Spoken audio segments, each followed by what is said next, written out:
ज्ञानानंदमयं देवं निर्मलं स्फटिकाकृतिम् आधारं सर्वविद्यानां हयग्रीवमुपास्महे। जय श्रीमन्नारायण। कल की एकादशी है। पूरे वर्षों में पिछले जो भी 12 महीने हमने देखे सबसे बड़ी एकादशी होती है ये, जिसको बोलते हैं हरि प्रबोधिनी एकादशी। इस एकादशी के दिन सामान्य तौर पे आप देखते हैं तुलसी का पौधारोपण होता है, तुलसी जी का शालिग्राम भगवान से विवाह होता है, क्योंकि यह सबसे बड़ी एकादशी, इसमें कई सारी अन्य गतिविधियां भी होती हैं। और इस एकादशी की महिमा यह है कि इसके व्रत करने से समस्त एकादशी के व्रत का फल मिल जाता है। इसको बड़ी एकादशी के नाम से भी जानते हैं लोग, और भी देव उठानी भी बोलते हैं, और भी इनके कई सारे अलग अलग जगह पर इसके अलग अलग नाम हैं। और इस एकादशी के दिन, कल अगर एकादशी है तो आज रात से ही हमें इसका उपवास व्रत करना प्रारंभ कर देना चाहिए, और कल दिन भर व्रत करके भगवान का पूजन करके परसों द्वादशी के दिन दान पुण्य कर ब्राह्मण भोजन कराकर ही इस एकादशी का समापन होता है, उद्यापन होता है। यह करने से पूर्ण फल मिलता है। इसमें भगवान विष्णु की आराधना होती है, जिसमें 16 प्रकार की विधि से भगवान विष्णु का जो स्वर्ण की, अष्टधातु की अथवा शालिग्राम भगवान की, या घर में जिस प्रकार के भी हमारे भगवान हैं, विष्णु भगवान का स्वरूप राम जी, कृष्ण जी इत्यादि, उनकी विधि विधान से पूजा होती है, जिसमें उनको नहलाया जाता है दूध, दही, घी इत्यादि पंचामृत पदार्थों से। फिर उनको वस्त्र, जनेऊ, चंदन, अक्षत, पुष्प, माला, धूप, दीप, नैवेद्य, फल, तांबूल इत्यादि पदार्थों से उनकी पूजा करते हैं, जो कि 16 उपचार से इनकी पूजा होती है।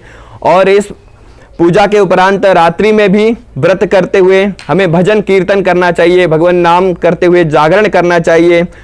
और द्वादशी के दिन प्रातःकाल स्नान आदि से निवृत्त होकर पुनः भगवान की आराधना करके विद्वान ब्राह्मण को भोजन कराकर उत्तम उनको दक्षिणा, द्रव्य, वस्त्र इत्यादि दान से उनको संतुष्ट करके उनके आशीर्वाद लेकर ही हमें व्रत का समापन करना चाहिए। उसके बाद भोजन इत्यादि करना चाहिए। और इस व्रत के प्रभाव से बताते कि समस्त पाप प्रणाशिनी, समस्त आज तक के जाने अनजाने में किए हुए समस्त पापों को नष्ट करने वाली एकादशी है। हरे भगवान आज के दिन जागते हैं, और जागने से समस्त लोगों में फिर से सृष्टि प्रक्रिया सुचारू रूप से चलती है। समस्त ग्रहों में उनकी शक्ति पूर्ववत आती है, और वे सब शक्ति संपन्न होकर सभी लोग इस संसार में अपने अपने कार्यों को सुचारू रूप से करते हैं भगवान विष्णु की प्रेरणा से। यही महिमाएं हरि प्रबोधिनी एकादशी की।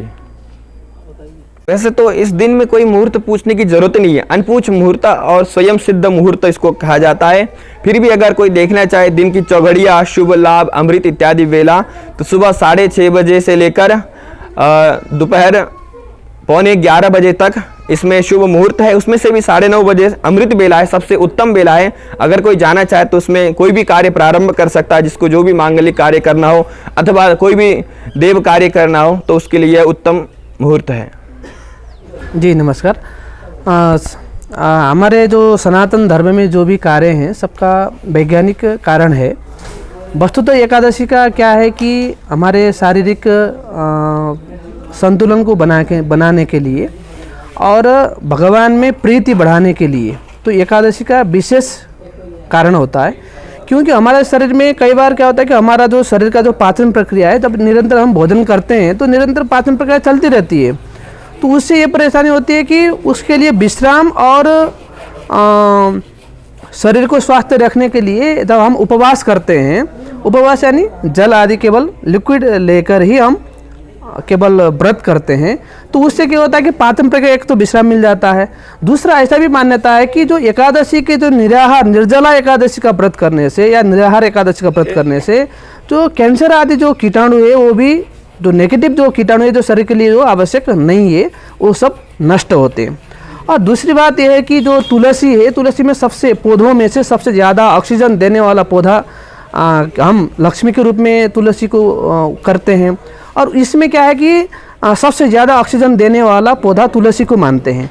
तो जिस दिन हरिबोधिनी, हरि प्रबोधिनी एकादशी या देवउठनी एकादशी है, उसमें हम ये करते हैं कि भगवान शालग्राम जो स्वयं साक्षात नारायण है, विष्णु है, उनके साथ हम तुलसी देवी का लक्ष्मी के रूप में विवाह कार्य करते हैं।